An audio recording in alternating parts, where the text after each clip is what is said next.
Hey everybody, it's Saturday evening and I wanted to do a quick update on my office tank here. An amendment really. I shot a video last night where I changed my lighting over and I put this new under cabinet light on.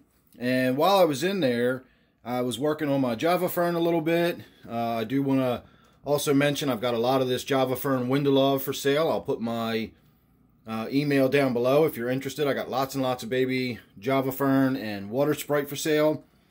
But while I was in there, I moved the little faux cave back there, that little plastic cave, out of the way. And I was delighted to see that my little Clown Pleco is still in there and living underneath of it. I thought that had disappeared long ago. I haven't seen it in months. But apparently it's still in there and it's still hiding underneath of its cave. So we don't see it, but it is still in there. So I was really happy about that. And I also wanted to show you the box that this under cabinet lighting came in, because it really is a low budget under cabinet light. I think I paid $14 for it or $16, something, something like that. But it is a 5000K.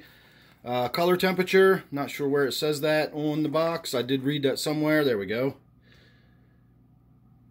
So it's supposed to replace a 75 watt or be the rough equivalent of a 75 watt light, 1300 lumens, and it is a daylight or 5000K color temperature, and it is made by the brand Hypertough, which I believe is also a Walmart store brand, which obviously is made by some other company that they just market for their store brand stuff. But I've actually gotten quite a few of their Hypertough products before, and I like them. Some of the shop lights I have on my tanks in the basement, if you're familiar with my larger tanks, you know that I have the LED shop lights, not the kind that you put tubes in retrofit, but the kind that are actually made with LEDs directly in them. If you actually look at them, you can see the little series of chips. They're not, the faux tubes. Like this one, if you actually look at the light itself, it looks like a fluorescent tube. You can barely tell that it's an LED. Whereas you look in the shop lamps I've got downstairs, and they very clearly have a series of LEDs in them. They're not that single tubes like that. And then, of course, is also that same Hypertough brand. Now, if you follow along, I've done a lot of stuff with my lights. I'm not talking about the ones I just did on my 40-gallon tanks that were those little 3-foot fixtures with the single tube. That was something different.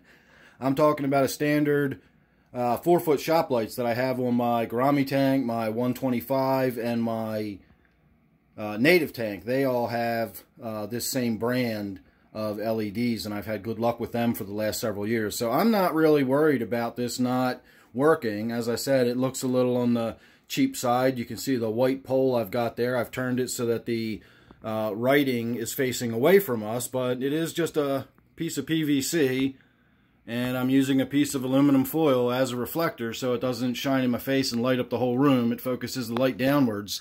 But it's doing a great job. It lights the tank up nice. It's doing a nice, good job keeping my plants healthy.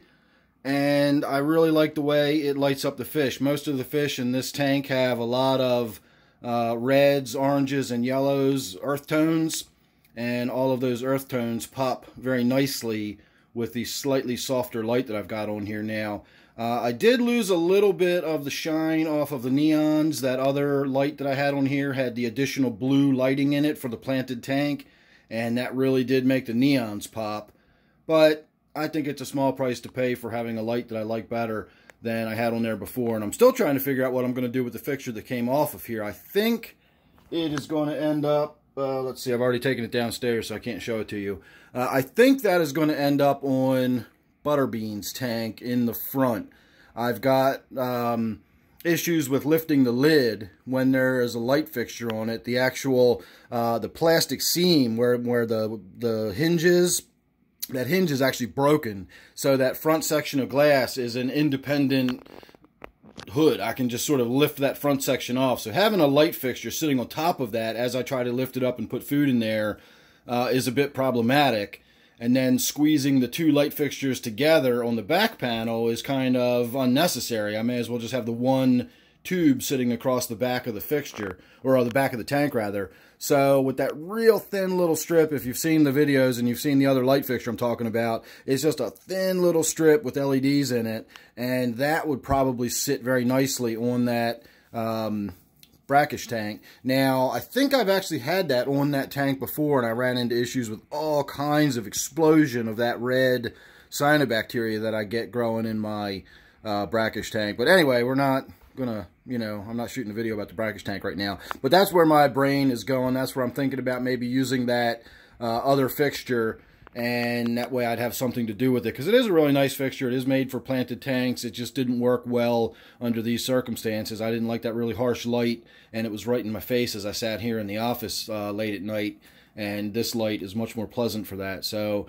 that's all I wanted to do, is just give a little bit of a look at it now that it's had time to settle down. I did my second part of my video last night immediately after the water change, and the tank was still a little messy and dirty, and stuff was floating around everywhere. The fish were all sketched out and everything else. So this will give you a little bit better look at what the tank looks like. And of course, I did forget to mention that my Clown Pleco is still alive. That was the big exciting discovery that I made while I was doing the water change. And on one final thought, I will mention that in my video last night, I also talked about how I had sort of knocked my temple plant sideways, and I said, don't worry, it'll straighten itself back up.